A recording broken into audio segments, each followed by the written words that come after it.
Um, I hope you guys can hear me. Um, I'm. I forgot. I haven't. Not only have I not gone live in, gosh, I mean, like, uh, on my own channel. I mean, I think the last time I went live was with Black Men Unfiltered, and that was a month ago. So I don't think I've been live on my own channel in like going on 2 months. And so I use this laptop only to go live. And so I haven't been on this laptop in like a month or two. And so I like forgot the password. So I'm using this on guest account. And so I don't know, like the settings are a little bit different. So hopefully you guys can hear me. Um, Hi, lead. Um, so I feel like most of you know what happened. Um, you know, Thank you, lead. I appreciate you. Um, yeah, I feel like for those of you who are consistent in any regard, probably know what happened and know what's going on, know the latest update. Um, but I just wanted to, I guess, give some more information because most of you only have access to me through YouTube. Like, you're not friends with me on Facebook or Twitter or whatever, so you're not getting like all the updates that are going on social on my other socials.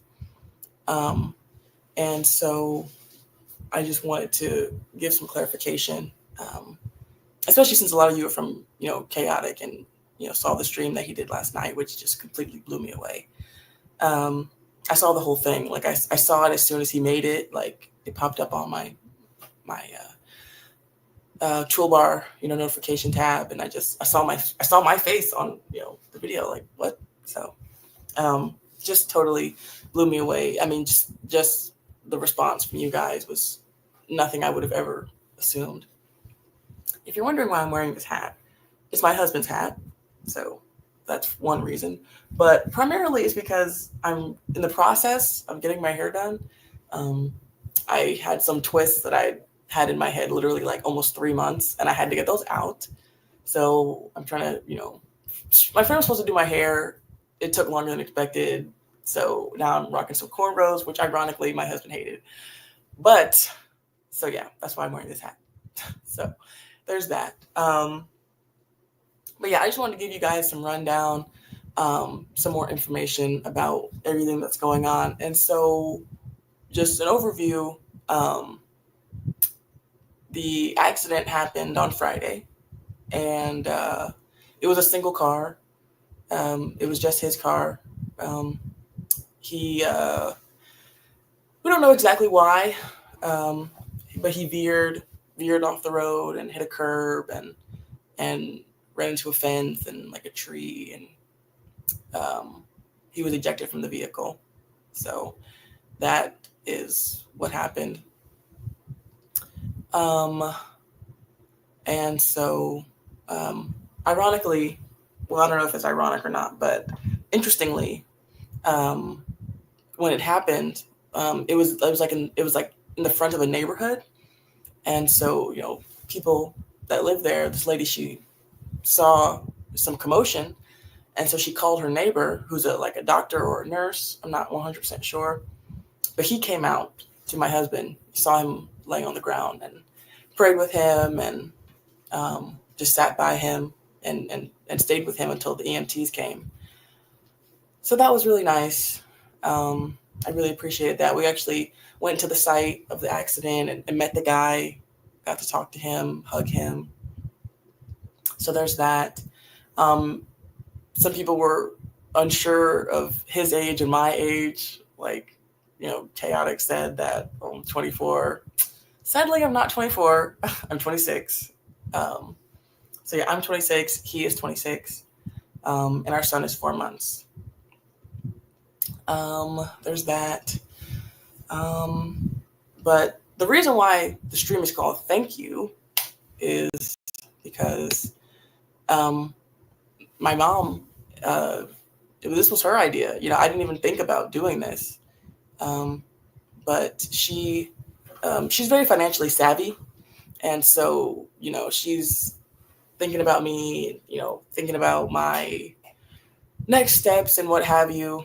And so she's, just encouraging me and pushing me along the way and making sure I have, everything I need. And so she was like, you should do a GoFundMe.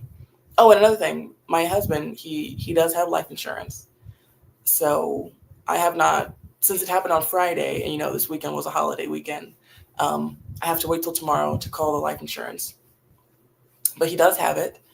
I heard some people talking about that last night. So, yep, very important. Um, you know, you don't know if you're going to get in an accident. You don't know if your house is going to burn down, but you do know that you're going to die. So you definitely need, um, oh, I should do that, shouldn't I? So you definitely need life insurance. Let me see here. Let me see if I can share this.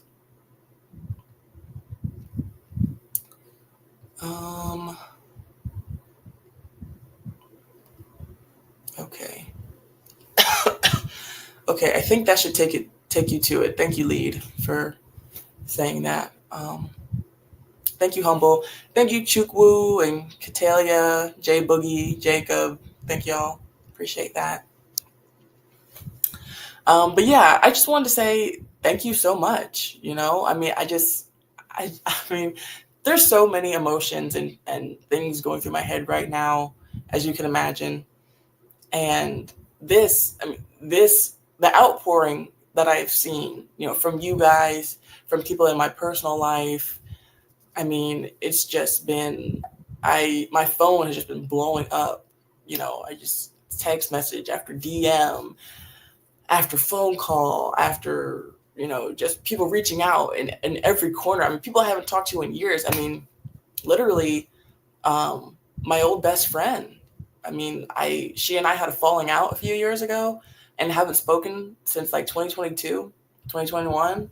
And she texted me and she was like, hey, I hate that I'm talking to you under these circumstances, but I hope that you're okay. And so it's just been incredible to see, how the community has come together. My community has come together. People that know me, know my husband, have all just rallied, and I'm just blown away. I was telling my mom was watching the stream with me last night, and she was saying like, I had no idea. She knows I make content, and she knows that I do stuff with other people, but she didn't know the extent. I didn't even know the extent. I didn't know you guys really rock with me like that. It's crazy. I'm just so blown away. I just feel so undeserving. You guys didn't have to do that. We're in a recession. Eggs are like $20. People don't just have money to be given out to strangers. You guys don't know me. Oh man, I'm just so thankful. And I just want to, get that point across so much, is that I'm just so thankful. This fund has been up for just 24 hours, maybe a little bit longer now because it's almost 12. So my time. So maybe it's been up for 30 hours at the very most. And it's like, what? $11,000. And it's like, huh? And of course, the number one thing that I'm thinking is, I wish I could just tell Mario, everything, anything that was exciting, anything that was noteworthy, I would call Mario, I would text Mario, I would wait till he got home and I would tell him, oh, guess what happened? Or, oh, you'll never believe what's going on. When I would hit a new milestone in subs or whatever, I would tell him. And it's like, man, I want to just tell him man, he knows Chaotic. He would always hear me, he would call me from him being at work, and sometimes I'd be on live and I'd be like, oh man, don't call me, you're messing up my stream. I'm trying to, stream on my phone and you're calling me, he's messing up the stream. So he knows about Chaotic. And so, just, he would be so blown away. He'd be like, what? He did that for you, So I just can't stress enough how thankful I am for you guys. People talk about, touch grass, the internet's not real. It's, these people, you don't know these people, it's not, and, just that disconnect. And it's like, no, actually, like, the internet is a very real place. It's the relationships that I have with you guys. They're real. They're tangible. This money is gonna do some real good for us. And I want to give you guys updates on things, and keep you guys posted on how things are going. So, as you can imagine, lots of change coming. Not going to be staying here, so I'll keep you guys updated on that. So you can keep me in the loop. I can keep you in the loop, and so if you see me periodically, you can remember to pray for me. So that's the number one thing. Of course, I need monetary. I need funds, but I really need prayer. So just keep the prayers coming. Prayers don't cost you anything. So anytime you think of me, anytime I cross your mind, anytime you see me post anything, please just take a minute to give me a prayer, because that's what's keeping me going. Jacob says, "You're our sister in Christ. That's all I needed to know." So great. Excuse me. Lead says, "We know your spirit."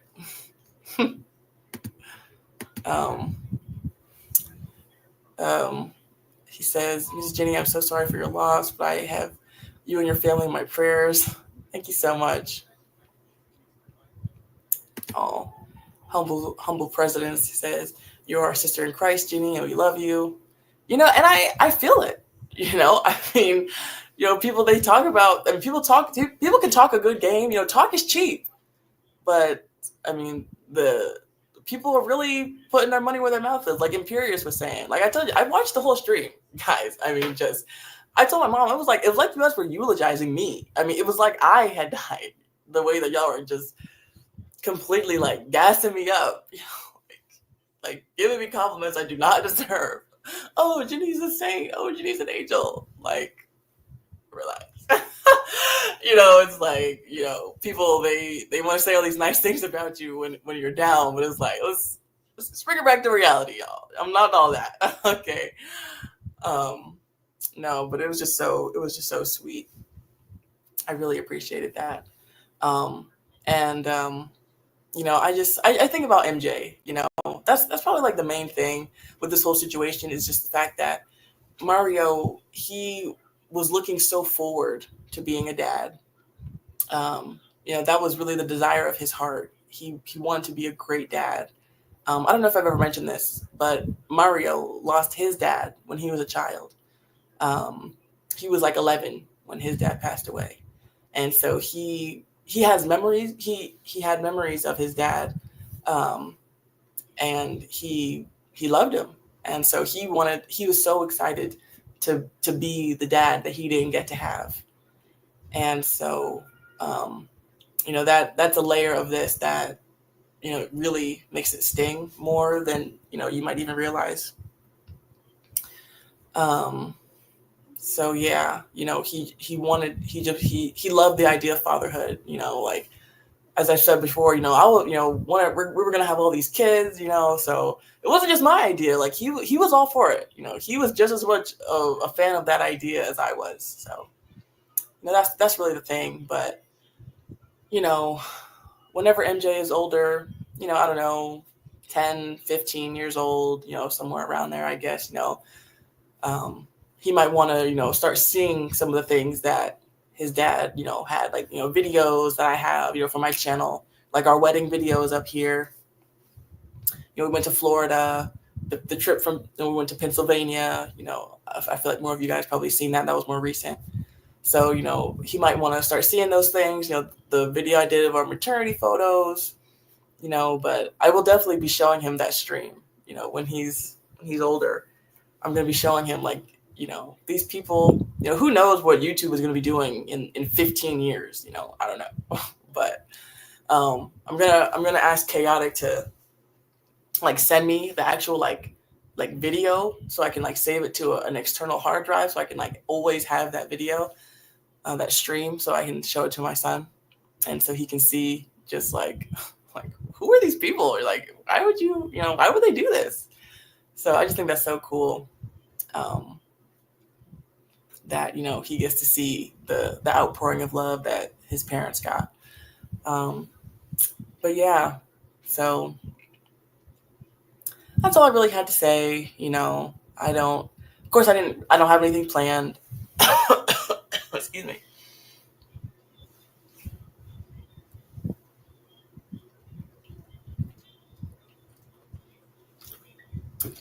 I don't have, once I saw that, um, once I saw that the stream, that the fund had met its goal, I just knew I had to come up and say thank you, because that is just, I would have never guessed, like, because at first I was like, 11,000, that's a lot of money, where's that going to come from? I don't know any rich people, but apparently I do. So yeah, I don't know exactly when I'll be back. As you can imagine, the Fridays with Mrs. Jenny are, not coming down the pike anytime soon. But I will be updating you guys with more information as things become available. I do plan on streaming the services, for people that can't come that know my husband. So, you guys can tune into that. Um, oh, Dwale says that we might be colonizing Mars in 15 years. Holy moly. Um, oh, he says I deserve more. American Man says, people rich in love. That I do. That I do. Catalia says, God knows my need. Yes, he does. Oh, and another thing, I'm so glad I just thought of this, that people were saying last night, and just in general, is that, I hope this doesn't shake your faith. I hope that your faith is going to stand. I hope that you're not going to lose your faith. Friend, all hell will freeze over before I lose my faith, okay? This is definitely the most,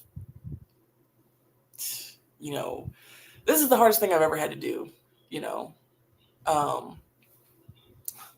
Hey, Daniel. Daniel, aren't white people supposed to keep better time? I'm disappointed in you. You have no business showing up late, sir. You need to start meeting up to your WASP standard, okay? But the fund is for me. The fund is for my son and I. My husband passed away on Friday, and so the fund is to help just help square things away for that. So yeah, because I don't know how much the life insurance is for, and we are going to do a burial, so that's a lot more expensive than cremation. So thankfully, Mario, he has some family who own a funeral home, and so we'll be using them. We'll be going through them. So, that's convenient because they can really help walk us through it and be patient with us. So there's that. We'll be doing that tomorrow. Hopefully, we're going to have everything squared away tomorrow and be able to give people information about the services. So people coming out of town, like Mario, he had a really, really, really dear friend who is in the Navy, and he was here for a while, and they became best friends, like brothers. Like they have the same birthday, actually. This friend and they have the same birthday, different years, the same day. And he recently moved to California, because he's in the military. But the friend said that he and his wife, he and the family are going to try to come to the services, which I just thought was like crazy, because like I said, people don't just have money just laying around. People don't have funds to just be up and traveling and donating money to people, So it's like, wow. So there's that. What was I saying? what was I talking about? I don't even remember what I was talking about before. My mind was just all over the place, as you can imagine. But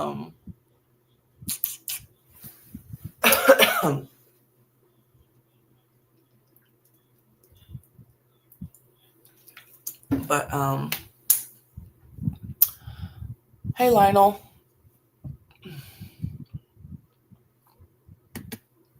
good to see you. Thank you. Hello Marcus.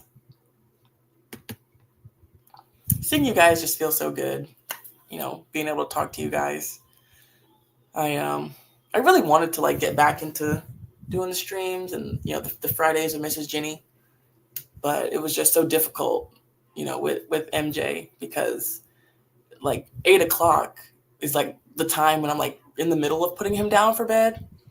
And so it was like, do I put him down for bed at 7:30 and then he wakes up a little bit earlier, or do I push the show back to like 9 and then put him to bed around 8? So it's like that was really hard. But like we had just gotten to a part where like he's already in bed. But I mean it's 11 o'clock here, so it's late.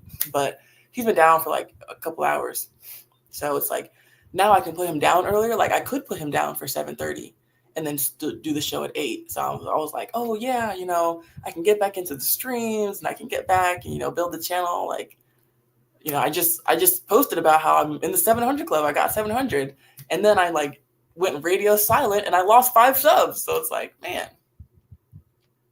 So yeah, I was looking forward to doing that. Oh, thank you, Daniel. And I've been getting that a lot. Everyone keeps saying, a lot of people keep saying, like, I don't know what to say. And just say you're praying, I don't know. I mean, of course, I'm not like a real, sensitive person, I mean, you couldn't say anything that would upset me. So, just say, praying for you. I guess another thing is that, oh yeah, I was talking about my faith. Yeah, I was saying how like, my faith is absolutely not shaken. Over the past few days, it's I've been thinking about all these different verses. I've been thinking about Matthew 6:34, where it says like, no, take no thought for the morrow will take thought of itself. Sufficient unto the day is the evil thereof. And so it's like, because as soon as you get news like this, and God forbid anyone ever get news like this. If I was the last person to ever have a spouse pass away, then that would be perfect. But with what's going on, you start thinking about the future. It's like, oh, what am I gonna do, and where am I gonna live, and what's gonna happen to my son, and all this stuff. And it's like, pump the brakes. Just take it one day at a time. Don't start thinking about where am I going to be living in a month? Just think about, what am I going to eat? What's my next meal going to be? Like, I haven't been eating. My mom has been like forcing food down my throat. Thankfully, I'm so glad she's here. Oh, so Neil, so what's going on is that I'm thanking people for donating to this fund that I have that is supporting me because my husband has passed away. So let me scroll down so people can read it as they come in who don't know. So hopefully you guys can see that well. Hey HB. He says, as soon as I heard about this, Jenny, I thought about Job. Already know your faith won't be shaken. Definitely praying for you. Thank you. Yeah, and Humble says the book of Job. Yeah, the book of Job is a very good book to turn to in times of grief. I don't know why my voice is so raspy. I wasn't coughing all day, and now all of a sudden I'm coughing.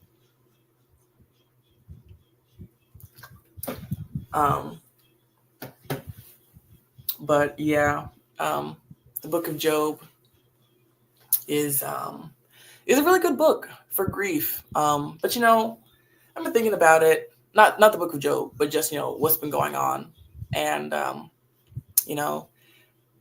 it's just, you know, having a spouse is such a very interesting experience, and to genuinely love them and to, just be with them. It's very interesting. It's a relationship unlike any other. I will definitely say that. I've heard the saying, like, if you're not married, you're single. I saw this post this one time, a couple times actually, where it was like, if you're dating, you're single. If you're living together, you're single. You have joint bank accounts, you're stupid, and you're single. All this different stuff. And it's like, until you're married, you're single. Um, it's a relationship like no other. And that's why the devil attacks it so much. You know, um, because marriage is supposed to be a picture of salvation. That's why God takes divorce so seriously. That's why he takes adultery so seriously. So, the relationship that you have with your spouse is unlike any other. And, the story of Job, as comforting as it is for a lot of things, it's like the one thing that he kept was his spouse, even though she was a little nuts, if you read the story. She wasn't exactly the best comforter, but, his wife was untouched. So, because being your spouse, you guys are one. You guys are one flesh. And so, the devil, he was able to, wait, no, I don't know, did something happen to his wife? I'm mistaken. Maybe I'm tripping. Because it said that, because God said, like, the devil couldn't touch his body, but then, like, later on he did. So I'm forgetting. I just finished the Bible for the second time, so I just finished, Revelation. So I'm not even thinking about Job. I did Job like way ago. So maybe I do need to go back and read it. Maybe that's what this is saying. I just need to go back and read it, like you guys are saying. But yeah, like I just told my mom, I was thinking about how, everybody keeps saying that, you're going to be okay because you have Christ. And I will be okay. I'm going to move on. My life is going to go on. Everything's going to, all things work together for the good of those that love God and are called according to his purpose. Okay. And so I believe that. However, it's, I said something to her that I thought was very interesting, which was that, in the Garden of Eden, Adam, he had everything. He had a perfect world. He had all the food he could ever need. He had all the animals, and he even got to walk with God in the cool of the day. Yet God still saw him and said, "It is not good that man should be alone." And so, even though Adam, the perfect man, he himself was perfect, and the world that he lived in was perfect. Yet, and still, and he had God, but still God saw it and said that he was alone, and it wasn't good that he was alone. And so, I feel alone. And so that's, it's a lot.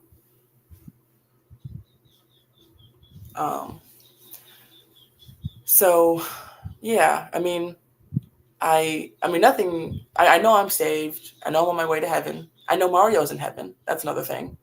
Our pastor at our church, he hasn't been there that long, but he got to meet Mario and talk to Mario.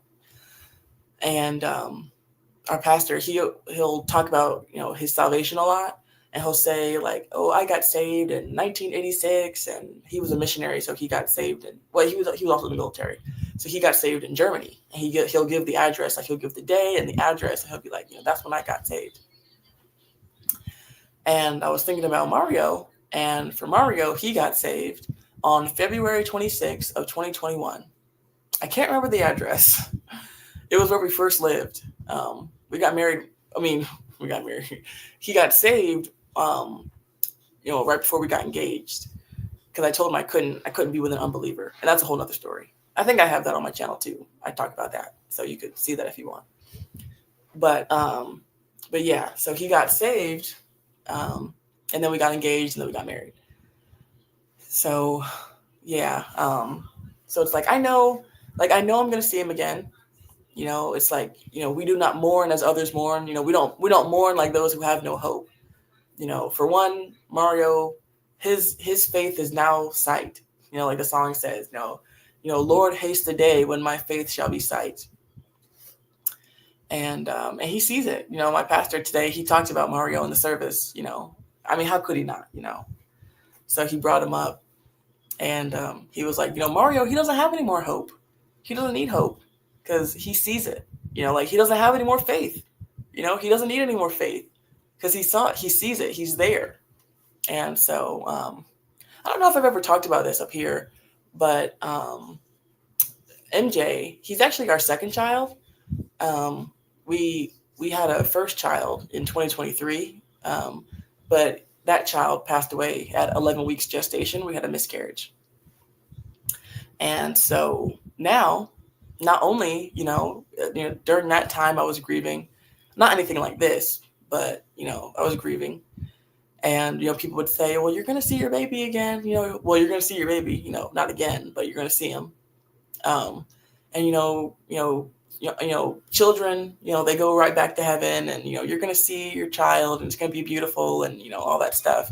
And it's like, Mario, he gets to see him. He gets to see our child, and, he gets to see the face of his Savior. So, it's an interesting experience, grieving as a Christian, because it's like, when you're lost, it's like, it's all sad, it's just all bad. It's all sad. It's horrible.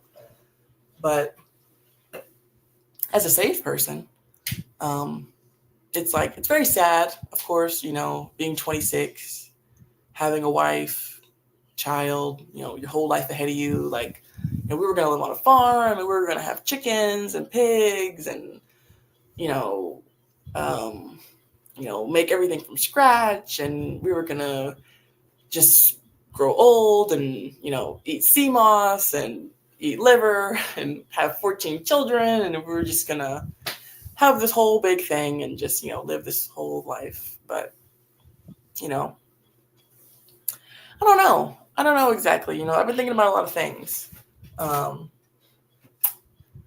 think about, because he was really just like, he was really about to like make this big turn. Yeah.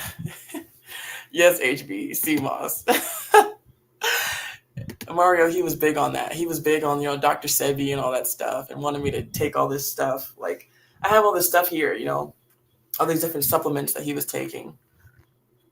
This one is plant powder, chlorophyll blend. He has some ashwagandha. He would take all this stuff.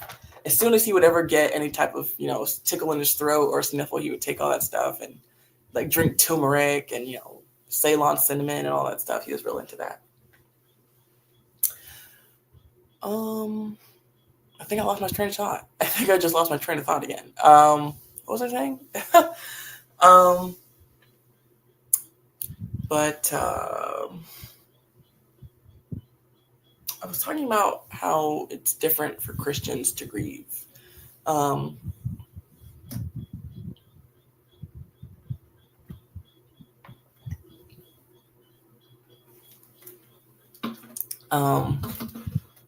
Oh, thank you, Neil. Oh my goodness. Okay, he was about to make a big turn. Yes. He was just about to make this big turn in his life. Like, he was making all these positive changes. Like, pretty much ever since September, he had been making these like monumental changes in his life, like really taking these big steps forward in wanting to be the man that he felt like he should have been becoming. Like, I mean, I don't think he would mind, me telling you guys. So like beforehand, he smoked weed. He did that pretty frequently. And he said that he quit on September 9th. And just, cold turkey. He was like, I'm not going to do this anymore. I don't want this to be something that my son, sees of me and, sees me as that and emulates that. And so I'm gonna stop. And I would always say that he was addicted, but he was like, I'm not addicted because I just stopped whenever I want. Like I told you I could. And I was like, hey, prove me wrong. So he had stopped that, and he wasn't like a big drinker. Like he wouldn't like buy beer and bring it into the house because he knew that I would like be irate. But he would drink like socially, like at parties or like going out with his friends. And he stopped that as well around like October, and cut his hair. Like I remember I sent I have a Baptist group chat I'm in. I told him, I was like, my husband just cut his hair. He had dreads. So I mean, I never cared for dreads. I mean, just in general, but but they were getting kind of long, and I would tell him, I was like, men aren't supposed to have long hair. So he was like, yeah, I'm gonna get serious. And he cut his hair. I thought he looked great. So like I said, he got he got saved in 2021, but he had never gotten baptized. And so he was actually going to get baptized today. He was planning on that. Our new pastor, took over, and of course he saw who's a member of the church and who's not. And so he saw that we aren't members. And so he wanted to talk to Mario about it. And we weren't members because Mario didn't want to join the church because he wasn't where he wanted to be in his faith walk to be joining a church. He felt like it would be disingenuous. And also, you're really in Baptist churches, you're not really allowed to join a church unless you get baptized in that church or in a church of like faith. And so since, he didn't want to get back, he didn't feel like he was ready to get baptized. And so he couldn't join the church. And so we didn't join the church. And so it was like both of those things. So he was going to get baptized at the morning service today, and we were going to join the church, so I'm still planning on joining our church. Just, I don't know. I don't know when I'm going to do that, but I do plan on still doing that. But yeah, so like he was just, making all these really positive changes and just like growing and becoming this new person. Like he was blossoming. And I remember why I was starting all that now. So I'm like, why was I talking about that? So I was saying all that to say that, it's just interesting, the timing, it's like, he was doing a lot of stuff for a long time. And it's like, why, as he's on the cusp of this new beginning. So it's interesting, a lot of things going through my head, because, it's his life. So it's like, well, why did that happen to him? And it's like, but it affects me, intimately. So it's like, well, I know that all things work together for the good of those that love God and are called according to his purpose. So it's like, it's just interesting to think about. So yeah. But yeah, he was a very interesting person. Like last night during the stream, I heard, someone say like, oh, well, Mario, he must have been a great guy. He must have been a wonderful guy if Jenny picked him. And you better believe it. He told me recently, he was like, you're one of one. He was like, a lot of women out here are not like you. He recently was hanging out with some of his friends, and his friends were telling him, their relationship woes. And like one friend, oh my goodness, I feel so bad for his friend like was dating this girl on and off for years. And then like, she was cheating on him. So he finally left her. And then now she's like pregnant by his friend. And it's like, oh my goodness, what a mess. And so like his friend was telling him about that. And then another friend, he's trying to, find some girl, and, women are unserious, So, his friends were just talking about, their issues. And then another friend, he was like, yeah, my baby mama, she's giving me issues. She's not letting me see my kid. And Mario, he came home that night, and he was just, he got into bed, and he was just like laying back, and he was like telling me all about it. And he was like, yeah, they were just telling me all their problems that they have with women. And I said, I couldn't relate at all. He was like, yeah, that sounds really hard. I can't relate. So, yeah, he was something. So, he didn't really like being on camera. As if you're a consistent viewer, then you would know, like, he would like talk to me from the opposite side of the camera because he didn't want to actually be on camera. And I would try to get him on camera, and he'd be like, no. But yeah. So if you guys think that I'm one of a kind, then he was a one of a kind. He was one of one, like he said to me.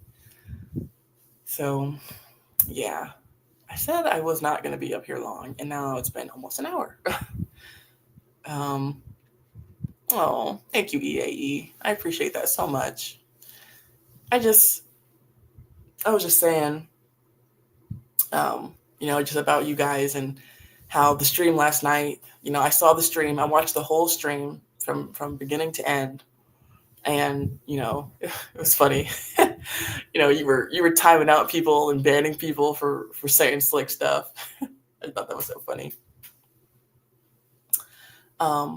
Oh, is that Portia? Oh, wow. I recognize your picture, but it didn't even click with me, like, until you just said that you changed your name.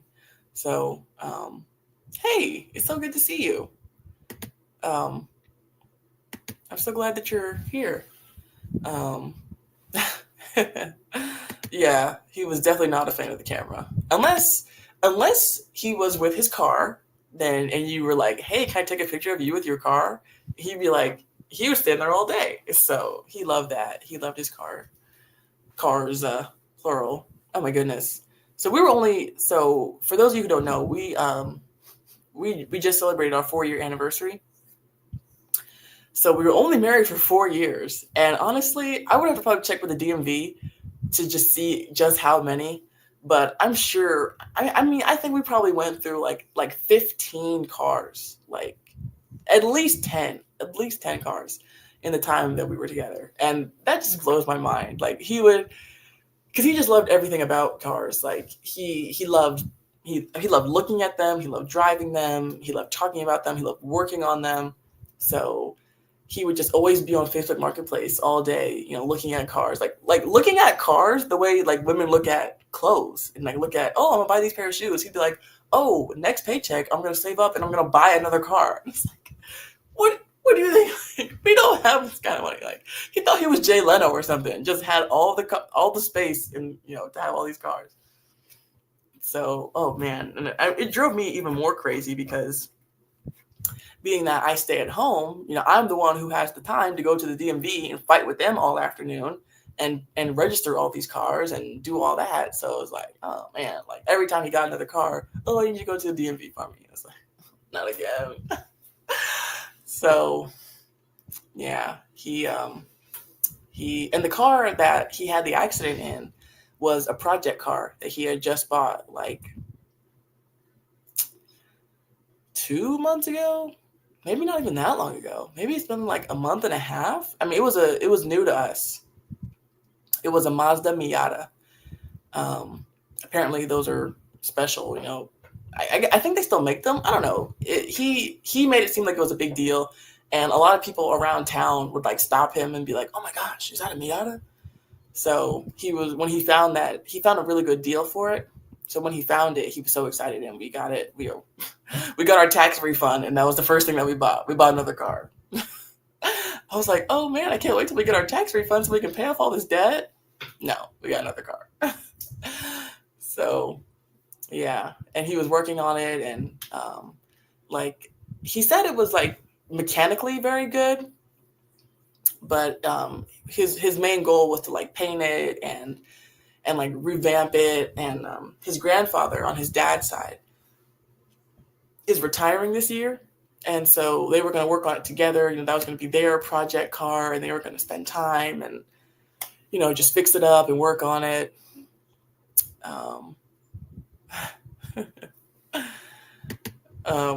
EAE is talking about that call I did with that atheist bozo, and how when he got a little mouthy, and it was just so funny. Like the whole that experience is so funny, you know. Looking back on it, you know, because the what is it? The call kind of shut off because like he muted me for a second, so you guys didn't even hear everything that Mario said, like because like I was interrupting him. The guy interrupted me the whole time. He would ask me a question and then interrupt me as I was answering it, but I digress. You know, and then I start, you know, interrupting him, and all of a sudden he mutes me. So you guys didn't even hear everything Mario said. He said some things that I don't repeat over here, you know, but once Matt put you know, unmuted the call, you guys just caught the tail end of it. So yeah, because he had just come in from work, and he just walks into the house and hears me on the phone with somebody, and they're cussing me out, and he's like, "What is going on? Like, give me this phone," you know. Yeah, you know, one thing about him is that he was very protective over me. That was almost to a fault, I would have said. Like, I like, you know, being a stay-at-home wife, you know, I don't see a lot of people because I'm in the house all day. So I like to get out. I like to walk. I like to listen to audiobooks. So I like to, you know, take out MJ in the stroller and put in my earbuds, listen to a book, and just walk like all over. Mario hated that. He had a rule that I could not walk on the main sidewalks. Like I could not walk on the sidewalks that were next to the main roads because a car could just veer off and hit us. I thought that was crazy. I always told him that he was paranoid. But so he had a rule that I couldn't walk on the main sidewalks, and I abide sometimes. I would try to abide by that rule. So what I would do is we live in like I don't even know how to describe it. It's not a cul-de-sac, but it's like a big neighborhood. And so I would just walk up and down the inside sidewalks of the neighborhood. I would just do like up and down the different sidewalks until I got tired and came back home. So he was so protective over me, and on my walks, I would, you know, I became like a neighborhood fixture, and people would start to recognize me and be like, "Oh, you know, back when I was pregnant, I would walk, you know, to try to, you know, stay fit." And so people started to know me as the pregnant girl. And so I was, you know, the pregnant girl and be like, "Hey, you know, how far along are you? How much longer?" And then you guys know I do pet care. And so, you know, people saw me, they would send me with all these different dogs. Like, you know, every week it's like a different dog. It's like, how many dogs do you guys have? It's like, we don't have any dogs actually. So my neighbors, you know, start to know me. And there's this one neighbor that is he's not new, but I just now have known him. He would see me walking, but he only recently has introduced himself to me. And he's this older guy. And one day my mom and I were out walking, and he saw us, and he was like, "Hey, I'm having a cookout this weekend. You guys should come." And I was like, "Oh, okay, that's cool. You know, I'll see what I can do."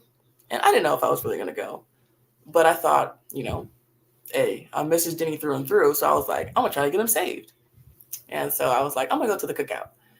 And so I went, and it turned out that the cookout was actually a celebratory, like a memorial birthday party for his son who had passed away recently.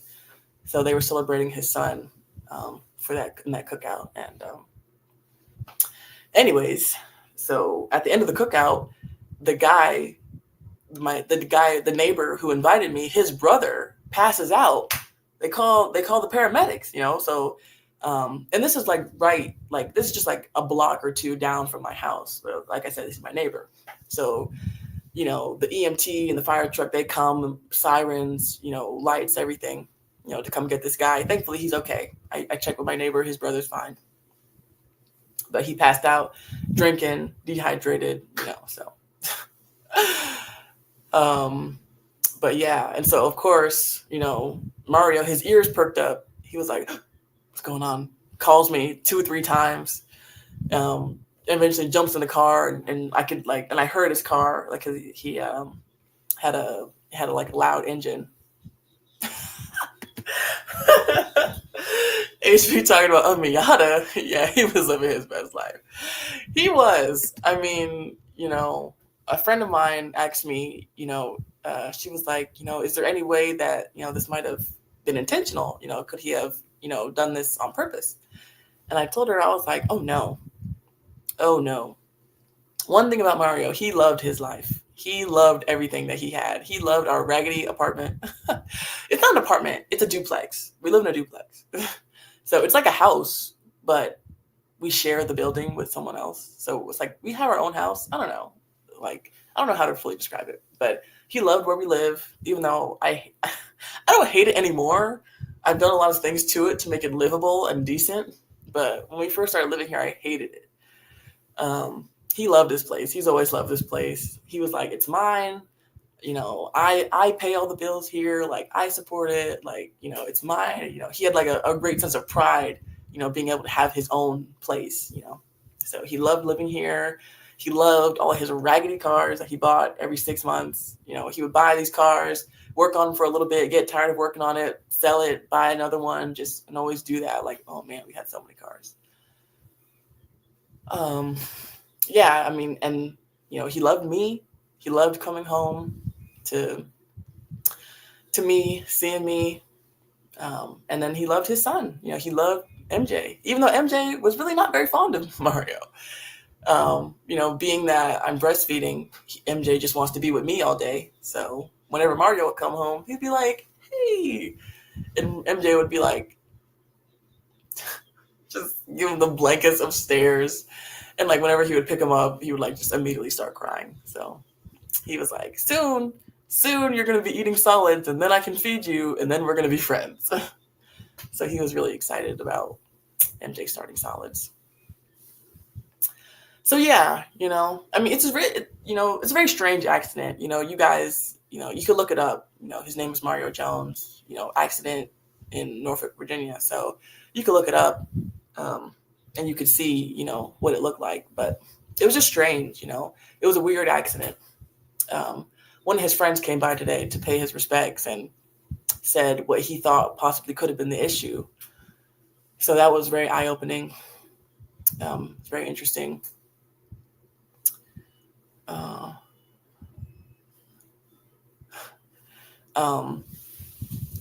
So yeah, but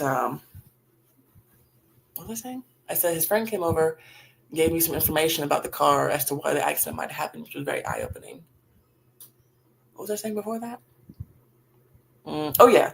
So yeah, I mean, he just loved everything about his life. He had a PS5. So our son was born on Friday, December 6th, and he buys a PS5 that Sunday. Oh my goodness. I could just talk about all day. I mean, I could just get up here and all day just ramble about this man that I was married to. I mean, he was something. It's like, his family is like coming over to like see our newborn son, and his brothers are like, "Oh man, you just got a PS5!" Like, whoa, like, it's like, there's this new person that's here, like. I was like, oh man, you got PS5? What games you about to get? It's so funny. And so he got that.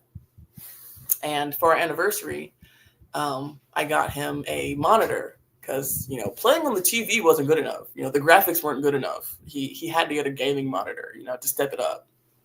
So, and he swore that, oh man, now it's so clear. I mean, because I play it too. So like, he would, he bought it and he was like up there all the time and he really enjoyed playing it. And so, I, being, I want to spend time with him, but I want him to enjoy his time. He works all day. He wants to come home and play his game, and, people have a right to enjoy their life, not just work all the time. So I tried not to get on him about playing. And so what I did was that, I made an account, I'm like, I'm going to play. And so he had a friend that he would play with and his friend had an extra controller. So he got an extra controller from his friend and it was like, oh, we're going to play together. We're going to spend time together. And then he found out that I was trash and I couldn't play. He would always play Call of Duty. And so he like play zombies. And I used to play Call of Duty like back in the day. Like back when like the first Call of Duty, not the first Call of Duty, but the first Black Ops, like when the first Black Ops came out. I played that. I played the second one. After that, I didn't play it anymore because I played on Xbox. Like my brothers, they had Xbox. So once they moved out and I moved out, like I didn't play anymore. I didn't think about it. So I was rusty. But, once I just had to get, I had to shake the dust off. I had to get back into it. And now I'm good, Now I'm top of the leaderboard, a lot of the time. So, yeah. But he was convinced, after he saw me a couple times, he was like, you can't play with me. You messing up my KD ratio. Like, you can't play with me. So I was like, no, I'm better now. I swear. So, yeah. So we never actually really played together very much because he was like, no, I'm not playing with you. But yeah. So, I mean, he just loved everything that he had. So he had curated his life exactly how he wanted it. He had a wife that would, make him. My mom, she would say how funny it was that like I would have a plan for what I wanted to make for dinner, and then he would sometimes eat it. He wanted to, but if he was like, I'm not really feeling that, I'd rather you make this. Then sometimes I would just make whatever he wanted, but sometimes I would make both. Like if I really wanted what I was planning on making, then I would, just make both and we would just have both in the fridge. So like, so the accident happened on Friday morning. And so Thursday night, I was going to make butter chicken, and I did make butter chicken, the Indian dish. So I made butter chicken, and I even made some homemade naan bread. And, so I told him, I was like, oh, I'm going to make butter chicken. And he was like, I don't want that. And I was like, you like Indian food? And he was like, no, I don't. He was like, I'll eat it, but I don't like it. I was like, you do like it. Because I made butter chicken before and he liked it. So I was like, you do like it. But he was like, I don't want that. I want breakfast for dinner. So he was like, I want pancakes and eggs and bacon. So I made him pancakes and eggs and bacon. And so he had that. And I had a little bit of that too. While I was, mustering up the energy to make butter chicken. And then while I was making the butter chicken, I also started making chicken salad because he was on a chicken salad kick. He had really been liking that for the past couple days. But I never finished that chicken salad.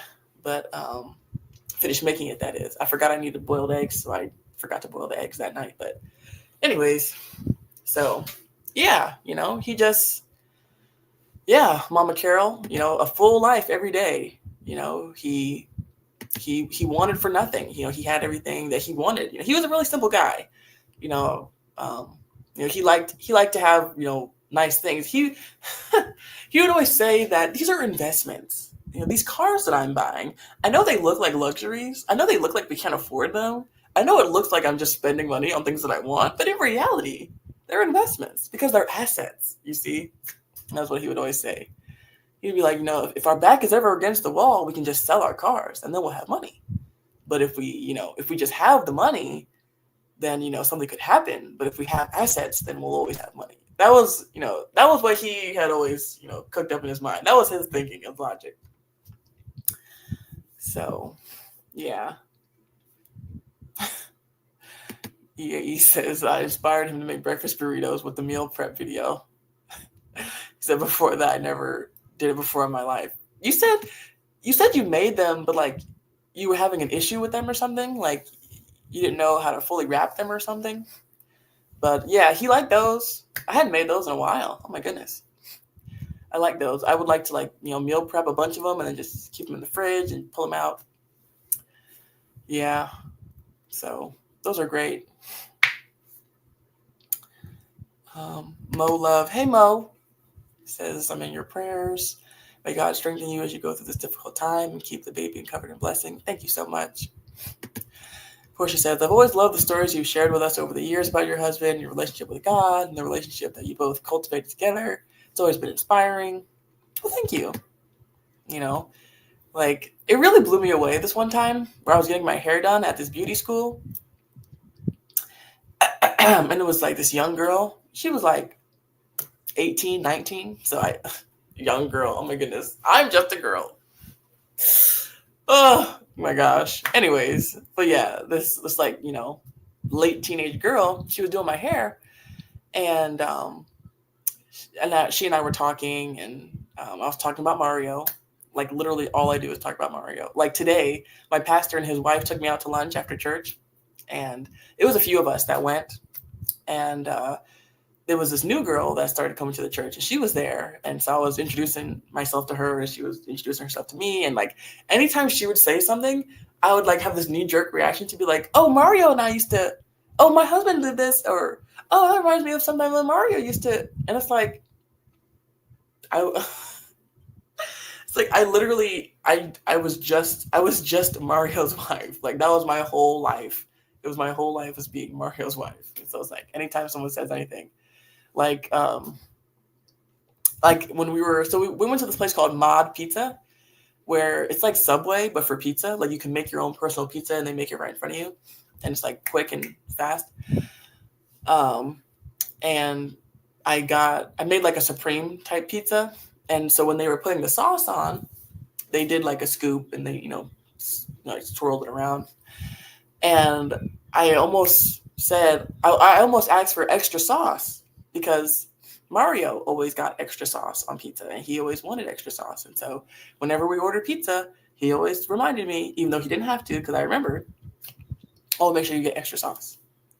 So I almost said that, even though I don't really care for extra sauce. But I was like, man, it's like everything, like it's like every little thing, like we've been having people come by, friends, like I'm in this new friend group. I've been hanging out with these ladies in my area, and we go to like the zoo and we go hiking, and it's like, other new moms, not necessarily new moms, but just other moms in the area of young kids. I've been hanging out with them lately. And they were actually who I was with when I found out we were hanging out on Friday morning when I got the call. And they were there to console me. And one of them has been by the house, and oh my goodness, she just like offloaded this truck of stuff. I mean, she has just been such a blessing. Like she brought food, and I was running low on toilet paper. And so she went to Costco and got this like enormous pack of toilet paper and just brought me flowers and just so nice. But I've been hanging out with this group of ladies, and I lost my train of thought again. Man, I cannot hold a thought. Oh my goodness. Like I keep telling y'all, just so many things are just going on in my head. So what was I talking about? I brought her up for a reason. I said I've been hanging out with these new ladies. I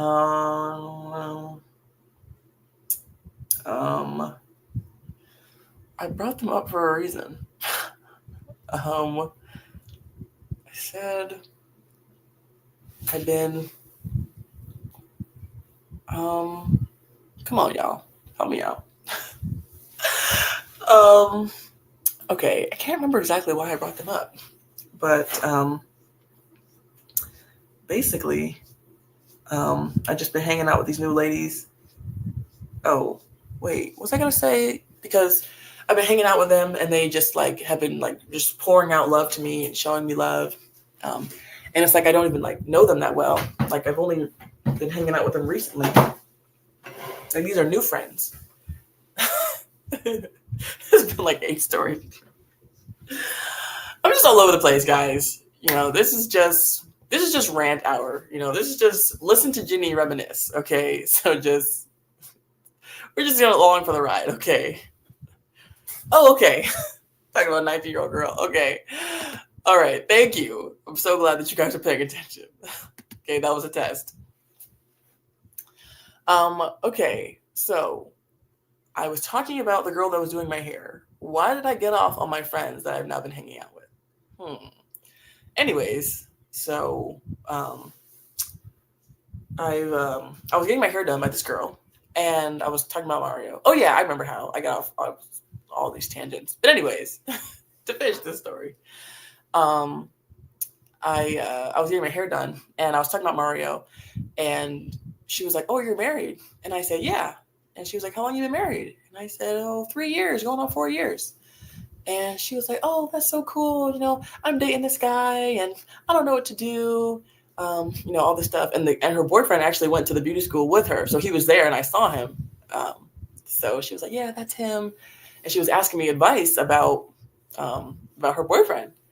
And I was just like, what? Like, why are you asking me for advice? Like, I don't know anything about relationships. Like, I'm just a girl. I'm literally just a girl. Like, oh my goodness. It was just so weird,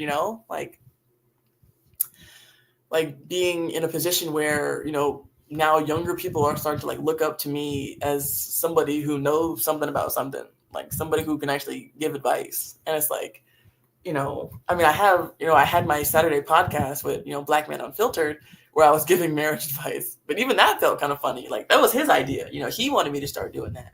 I was like, I don't really feel qualified to give anybody advice on marriage. But he was like, no, the people have to hear what you have to say. So, but yeah, so, just so interesting. Portia says, I can't imagine a purpose and a gift that exceeds that, or that is far greater than that of being a wife and a mother. Jenny has exemplified both in such a way that God has called her phenomenal indeed. Thank you so much.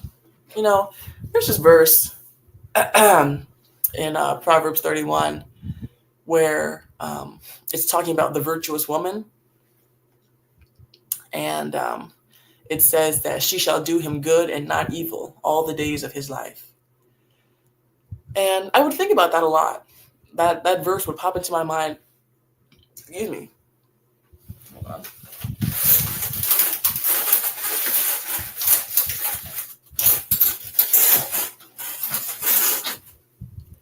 That verse would pop into my mind a lot.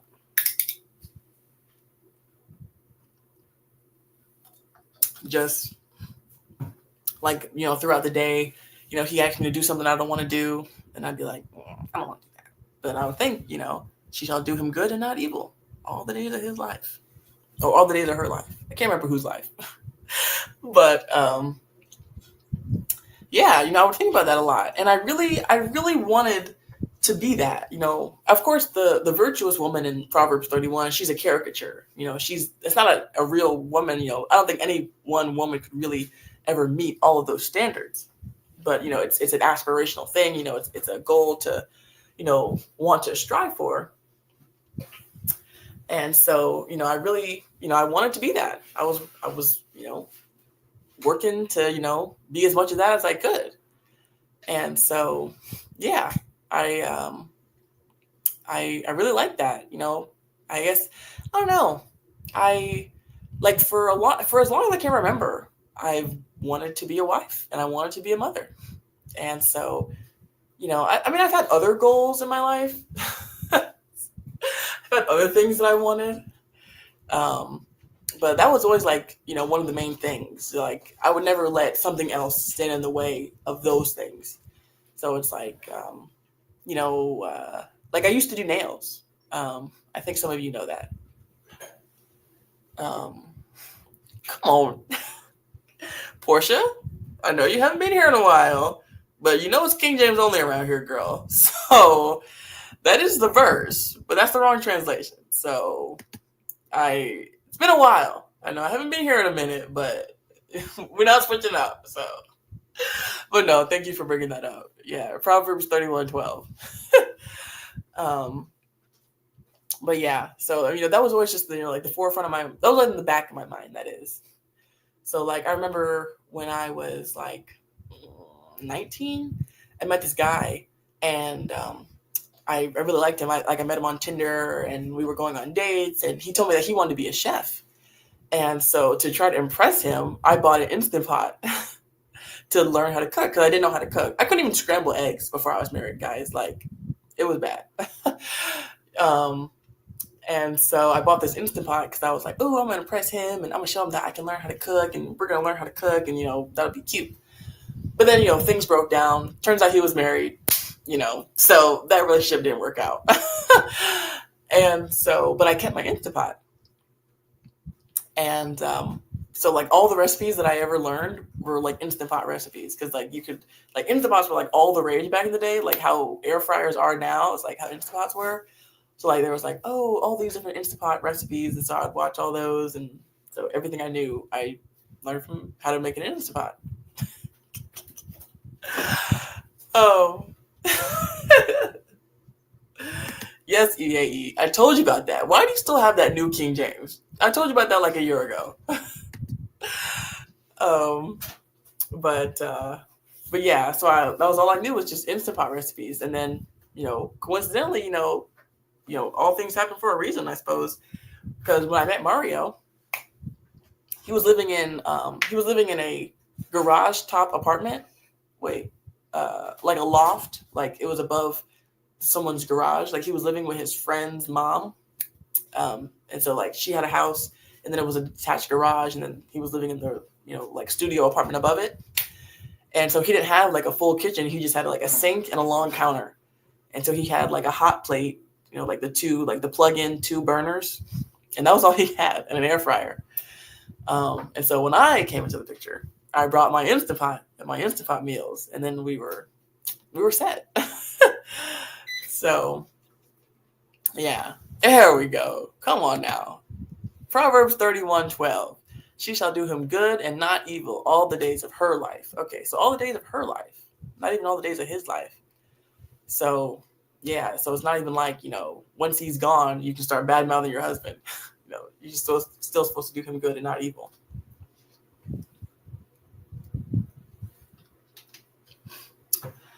But yeah, so, oh my goodness. Neil talking about, wait, Jenny was on Tinder? Could make eggs.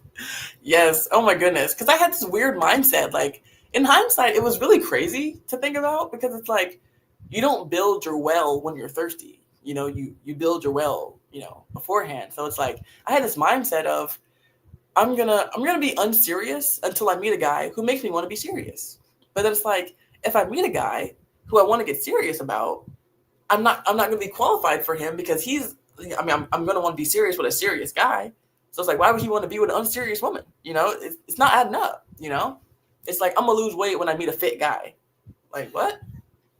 So I had this mindset where I was like, I'm gonna just do me, and I'm gonna just live my life, and then whenever I meet the guy that I want to be with, then I'm gonna get serious. I'm gonna learn how to cook. I'm gonna get domesticated then. So yeah, but yeah, I couldn't do anything. I could hardly make rice. Like I said, I couldn't scramble eggs. Only thing I could make was spaghetti, which ironically, that was like always my go-to. Even to this day, like anytime we just didn't have a whole lot, and didn't know what to make, I'd be like, I'm gonna make spaghetti, and that drove Mario crazy because he was not a big fan of spaghetti. So, but that was like the number one thing that I would always go back to. Oh, thank you, Beans. I appreciate that. So, yeah, I did start a lot of stories, and I don't even know where they all went, or where I left off on them. But yeah, I didn't plan on being up here this long. Like I said, I just wanted to thank you guys primarily, for the funding. Shout out to Barnabas, Midlife Bro Logic. Go subscribe over there if you're not. But yeah, so yeah, I can't believe that, got all that in just a day. Let's refresh it. See if it's even more.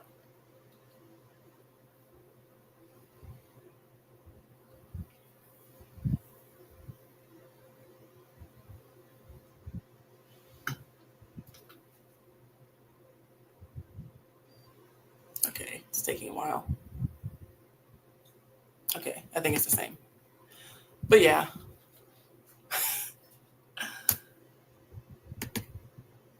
Oh, can I say what my husband's friend said? What did I say? What was I talking about? What was the context of what I was saying? About what his friend said. Let me know what I was talking about. What context was I saying that in, so I can let you guys know. Oh, about the Miata. Okay, yes. So yeah, so his friend came by today to pay his respects, and so they were hanging out like just about a week ago. Um, and Mario had told the friend that, oh, the car's been acting up, and the friend, he was like, oh, what's going on?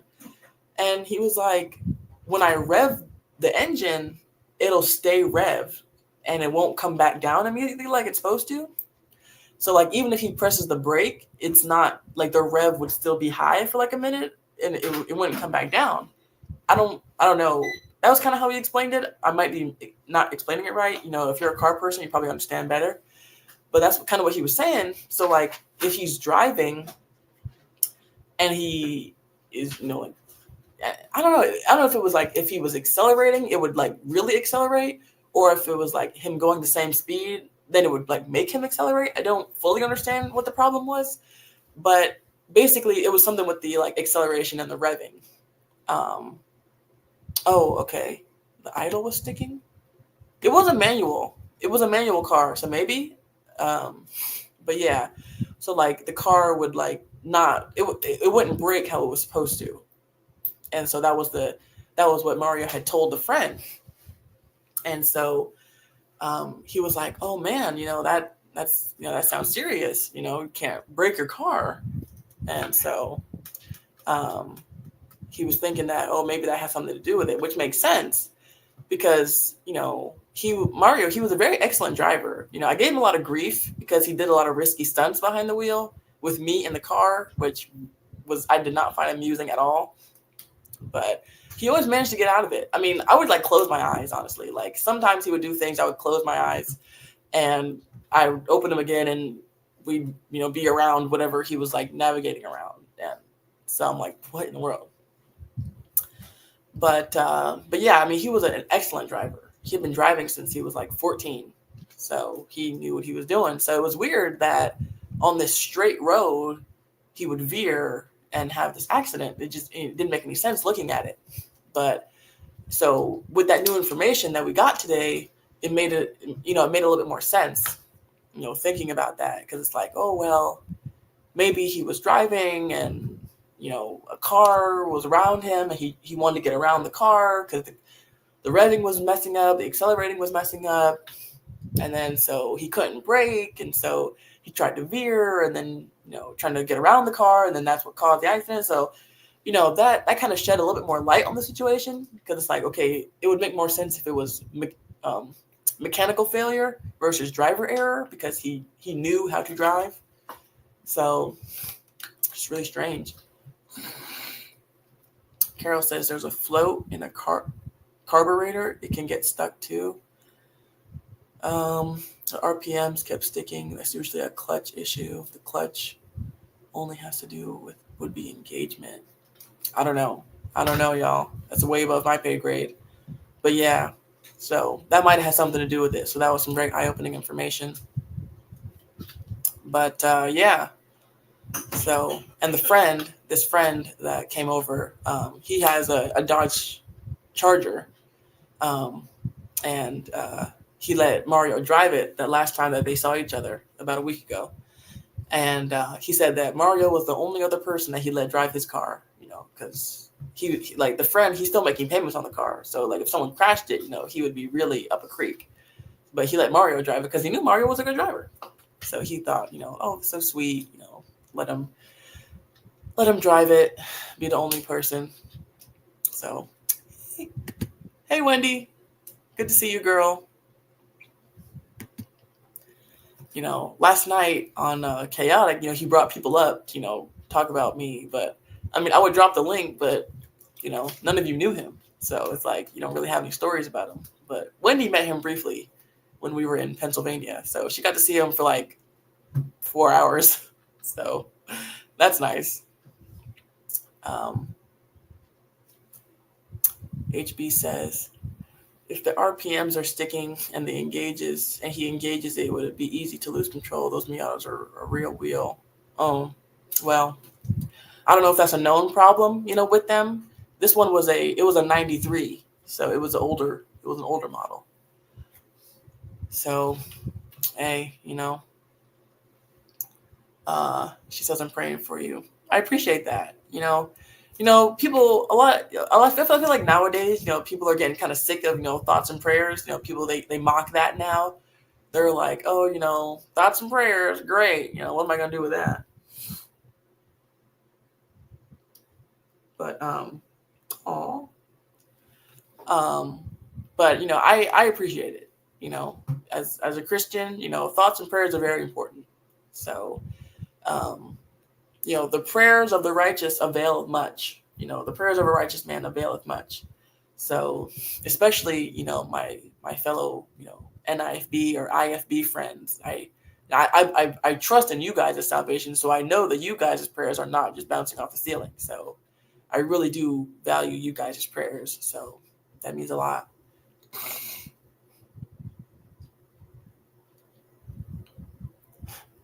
She says that he was a quiet guy, but you guys clearly understand each other's person, and that's what matters. Yeah.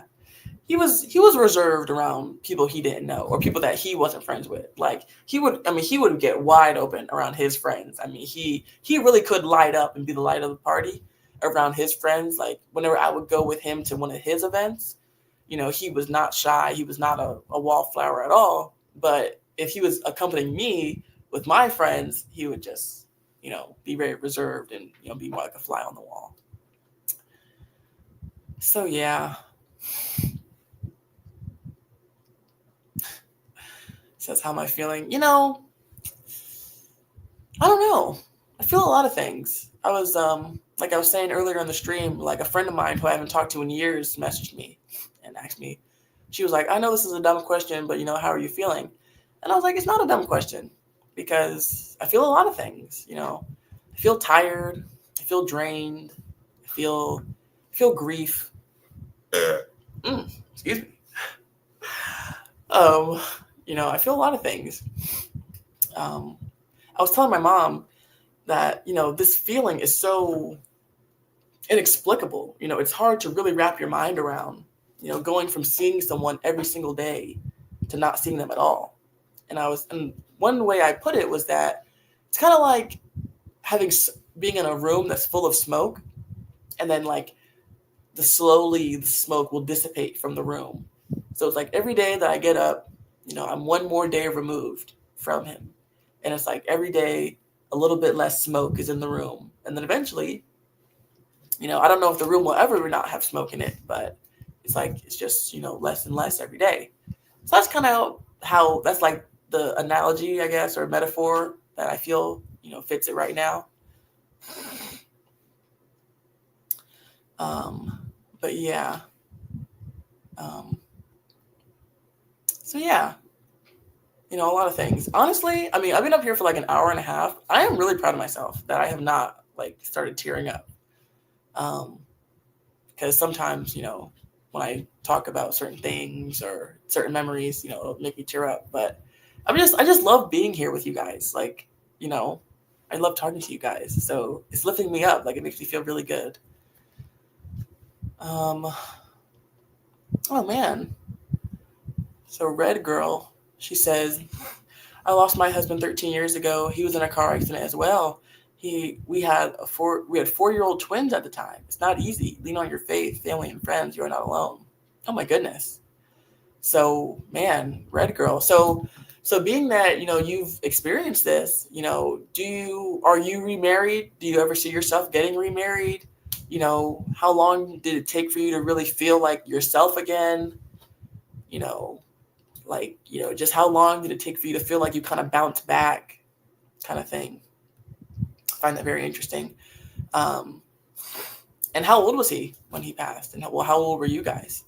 A lady from a church I used to go to, the church I grew up in, her husband recently just passed away super abruptly. Like he was in like his 70s or late 60s, but I mean, he was healthy. They thought he was healthy and strong.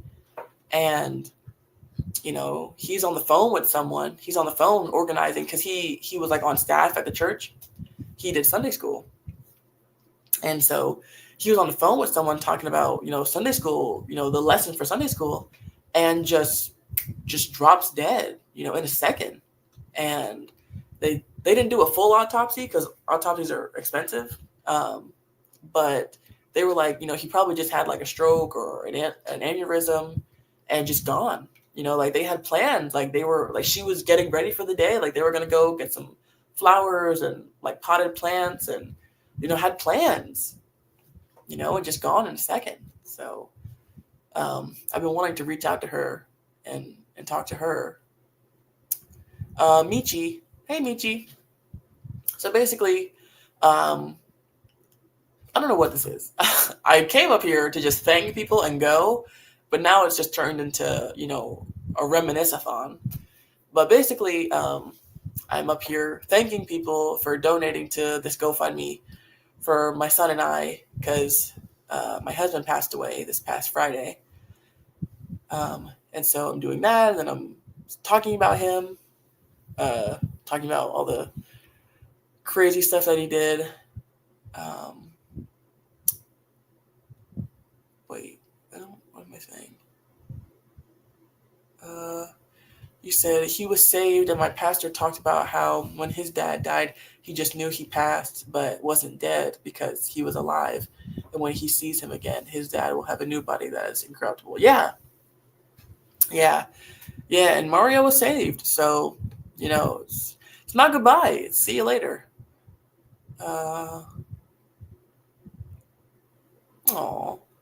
She said, I told you many people love you. It's crazy, just how that, it really has legs, people really meant it.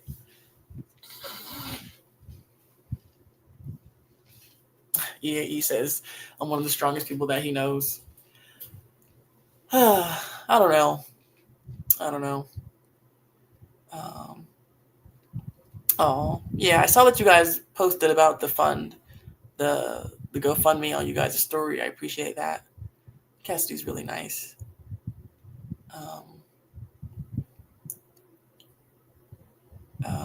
Humble says, dang, this is so sad, Jenny. I feel so bad for you right now. This really puts life in perspective. We got to be grateful to God for every breath we take. Yeah. I know what you mean, Wendy. You're good. Oh my goodness, I'm getting behind on messages. But yeah, today is the day of salvation. So don't wait. Since you're on my channel, then you see that the primary video is the gospel in 60 seconds. So, hey, don't put it off. Tomorrow is not promised. People, they talk about all these plans, like the Bible says, do not say that I will go here and I will do this, but say, God willing, I will do this and I will go here, so, because, people make a lot of plans. And a lot of plans never come to fruition. Okay, so Red Girl, she says, no, I stayed a widow. I did date years ago. I did date years later, but I don't ever see myself remarrying. My husband was 36. Oh, man. So that was 12 years ago. It's interesting, Like my pastor, he's been by the house twice. And he was talking to me about women that he's known and,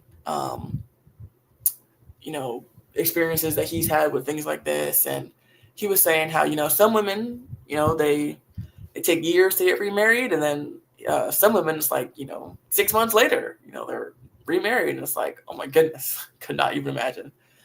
And then like my grandmother on my dad's side. So my dad's mom, she became a widow at 28. My granddad was 28. I don't know how old he was, but my grandma was 28 when my granddad passed away of an asthma attack. This was back in the 40s, the 1940s. So, people I guess they didn't have inhalers like they do now. So, yeah, my granddad died of an asthma attack and my grandma was 28 and she had 5 kids. So, like, it's hard to just, put on a brave face for just MJ, just going on with him. But it's like 5 kids. Oh my goodness. I can't even imagine. And she never got remarried. So that's really interesting to me. I don't know. I don't know what the future holds, but that's a long time. And she lived to be like 80 something. So Yeah.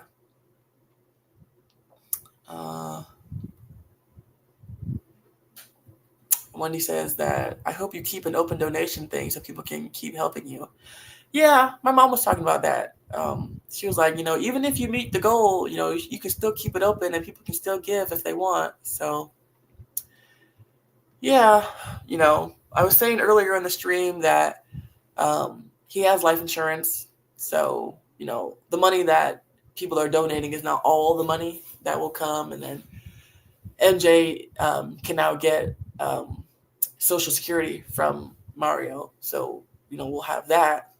But, funerals are expensive. They can cost like 20, 30, 50K, if you're not careful, if you get all the, elaborate stuff. So it's like, man, that's a lot of money to drop for, one day.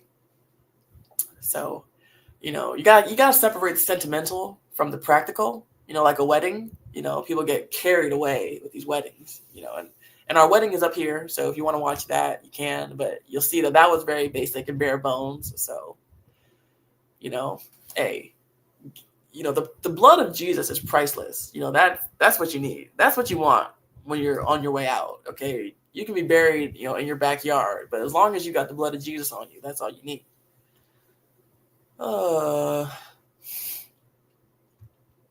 EAE says, this is good because memories can fade as we get older, but baby MJ can go back and look at this 10, 20 years from now and hear when the memories were fresh. Yeah, I didn't even think about that, but he can hear all about it and see it, see the videos that I have of us, the few clips of him being in and out of the videos that I have. So I'm really thankful that I have this channel. I've been able to document a lot over the years, off and on. So he'll have quite the little treasure trove of his parents to look back on, which, so many kids today, like everybody's kids from here on out are going to have lots of stuff of their parents. So I like that.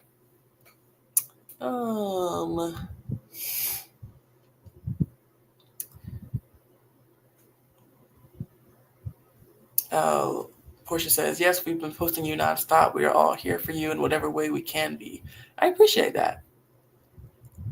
Oh, Wendy says, can you read some verses? Sure.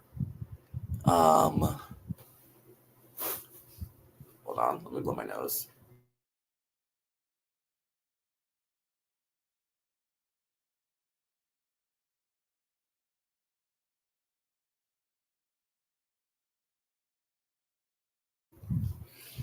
But yeah, let me see. I have some on my phone that I screenshotted.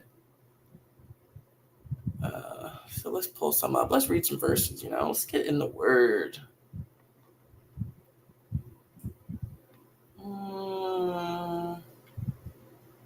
So I'm not going to pull them up fully on screen. Let me make this. Let me make that go that way. So I'm not going to pull them up on screen because I already have them pulled up on my phone. So I'll just read them from my phone. But I have one here, 1 Thessalonians 4:13, that says, but I would not have you to be ignorant, brethren, concerning them which are asleep, that ye sorrow not, even as others which have no hope. So, those that are in Christ, they're really just asleep. And, they're going to rise again. And, we're not like unsaved people who don't have the hope, because it's not goodbye. It's see you later. And like I said earlier, Matthew 6:34, take therefore no thought for the morrow shall take thought for the things of itself. Sufficient unto the day is the evil thereof. So it can get overwhelming when you think about the rest of your life, but just take it one step at a time. Wendy, I was listening to a sermon. I went on, for allthepreaching.com, and I was trying to find sermons about grieving or mourning, about, things like that. And the only one I could find was one by Corbin Russell. Where it was like grieving. I think it was just like titled grieving. So I watched that the other morning. So that was pretty good. If you want to watch that, I liked it. But another verse is, very timely that you always hear at funerals is Ecclesiastes chapter 3, which says that to everything there is a season, and to every purpose under the heaven, a time to be born and a time to die, a time to plant and a time to pluck up that which is planted, a time to kill and a time to heal, a time to break down and a time to build up, a time to weep and a time to laugh, a time to mourn and a time to dance. Revelation 21:4, and God shall wipe away all tears from their eyes, and there shall be no more death, neither sorrow, nor crying, neither shall there be any more pain, for the former things are passed away. I remember that this verse has always stuck out to me because in the movie Titanic, they read this at the end of the movie. I posted this on my, what is even that called? Like on Instagram, you can like have a little like caption, like in your DMs, like above your DMs is like these little caption things. Put that on there today. 1 Corinthians 15:55. O death, where is thy sting? O grave, where is thy victory? 1 Corinthians 15:26 is the last enemy that shall be destroyed is death. And I think that's all. Oh, last one is Matthew 5:4, which is blessed are they that mourn, for they shall be comforted. So those are the ones that I screenshotted because I wanted to have on hand. So yeah, there's those. Okay. Red Girl says, I know it's early, but when things settle down for you, apply for survivor disability insurance for your baby and depending the state you're in, and the car insurance may help with funeral costs. Interesting. Survivor disability insurance. I've never heard of that. I'll have to look into that. Thank you. I appreciate that.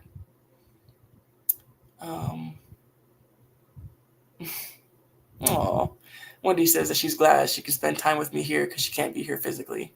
I appreciate that.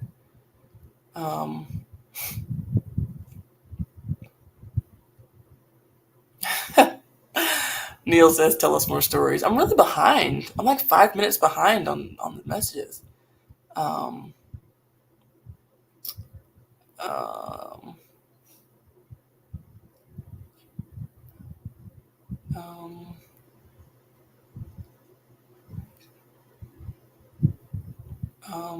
Trying to make sure I'm not missing anything really important. Okay.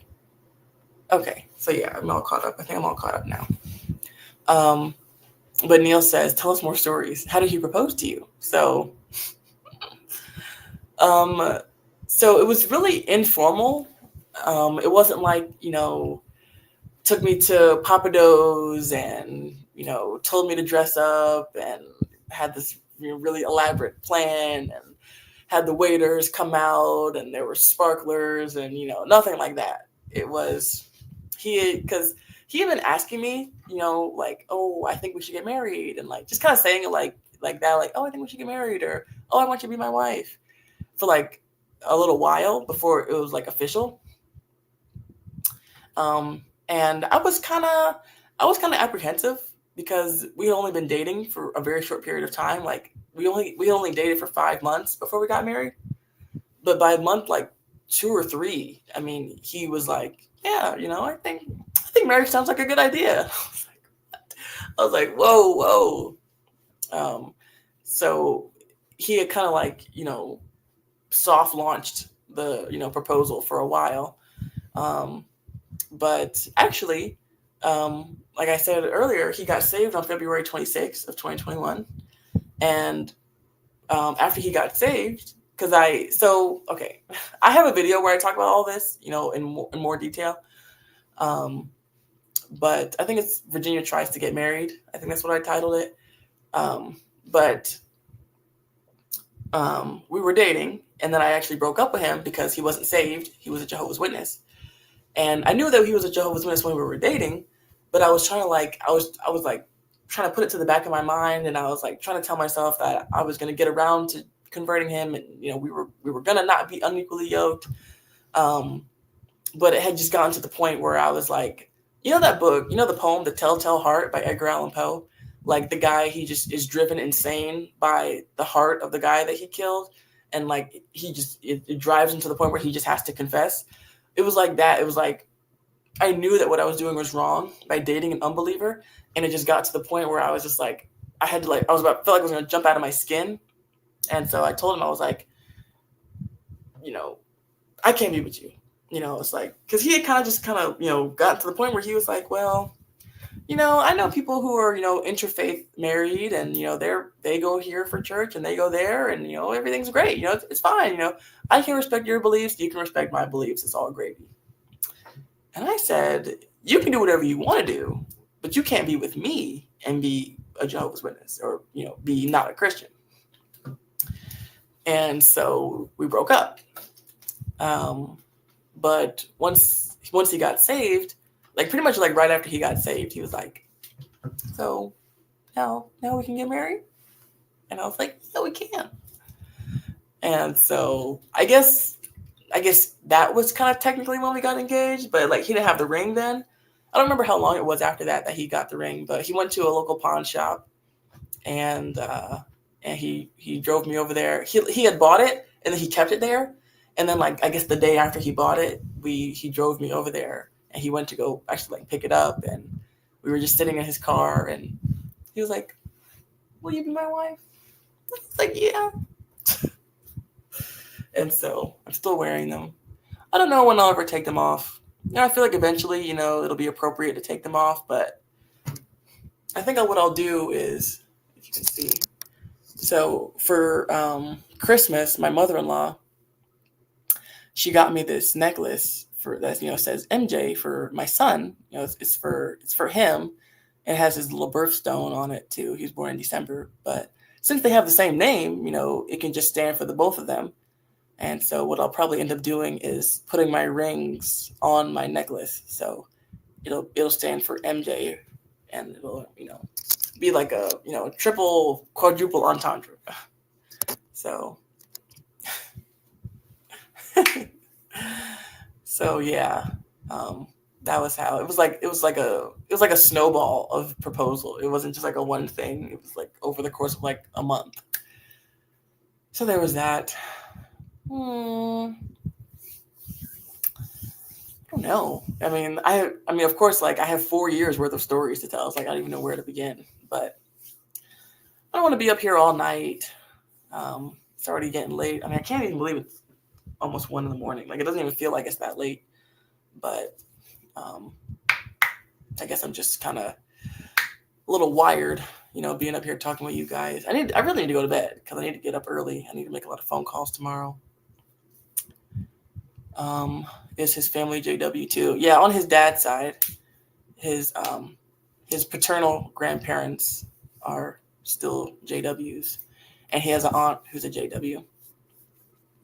So, yeah, I invited them over one time. His grandparents, I had them over for lunch or dinner one day, and I was like, sat them down, and I was like, yeah, so, you don't believe that Jesus is God. What's up with that?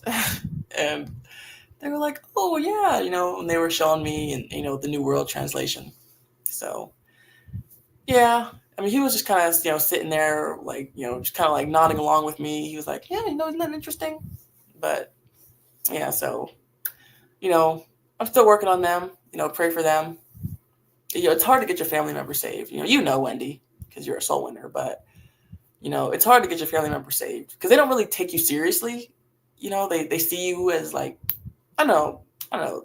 I feel like it would have been hard for him to try to get them saved because they just see him as like, their little grandson. So it's harder. Are you going to be moving in with your family now? I think so. I think that's what the plan is. Being that it's so late in the month, I still have to. Oh my goodness. I still have to pay. I have to pay for May, so I'm probably gonna live here, for May. But I'm gonna let them know. I'm gonna let them know that I'm, need to end living here. I'm not on like a contract. It's month to month. We only had like a year-long lease, and then it was month to month. So, it won't be, like a big deal. So yeah, I think I'm going to be moving in with my dad and my aunt. That's what, seems to be the most feasible thing for me. because they don't live that far away. And so I can live with them and take care of them because they're older. So I can be around them and, keep an eye on them. And then, they can keep an eye on me and MJ. And then since they don't live that far away, I can still kind of keep my same friend group. Because like I was saying earlier, like I have this new friend group of these moms that live near me.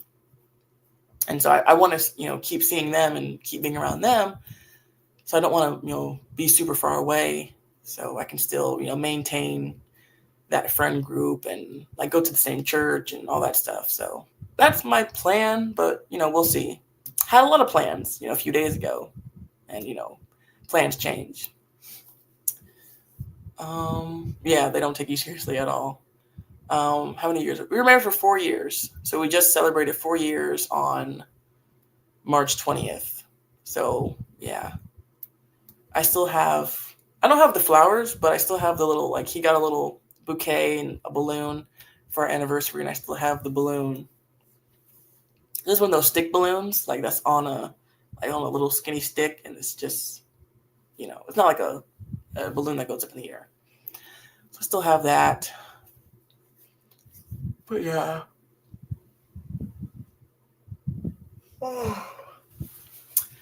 Well, yeah, guys, I'm starting to get tired now, so I'm gonna head out. But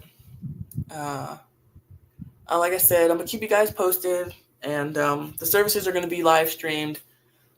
So anybody who wants to see and can't be there can pay their respects online. So more information to come, and I don't know when I'll be doing another one of these, but I want to keep you guys in the loop. So more to come at indescript times. Ketalea wants to know if I have a Cash App. I do have a Cash App, but it's glitching right now. The last couple of payments that tried to come through failed. They said like it was something was an issue. So I need to reach out to Cash App tomorrow and ask what's going on with that. So if you do want to donate, the best place to, as of right now, is the GoFundMe. Because I don't know what's going on with Cash App. Or if you have Venmo, I have Venmo. I don't normally use it, so I don't remember what my name up there is. But let's see here. Oh my gosh, I have money in here. I didn't even know I had money in Venmo. It's Jenny Raz. So the @ symbol, Jenny Raz. I'll put it in the chat.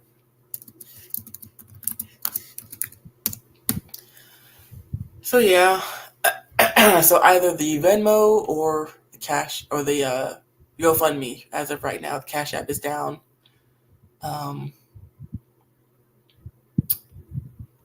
Red Girl, she says, make sure you try and eat. It will be hard. Stay hydrated. Rest when you can. Praying for you. Thank you. Yeah, the fact that I don't have a lot of appetite is really interesting because, like, I'm breastfeeding. So, before I was ravenous, I would eat a lot. But it's like, ever since I found out, my appetite has really, really dwindled. And it's like, my appetite has gone, and now everybody's bringing me food to my house. Like food is like busting out of the fridge, and it's just like, last thing I want to do is eat. But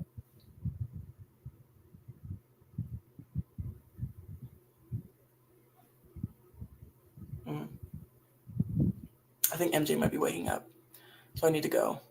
But yeah, okay. So yeah, y'all, I gotta run. But yeah, so more updates to come, and I appreciate you guys always supporting me, having my back, and yeah. So love y'all. Thanks again, and y'all have a great night.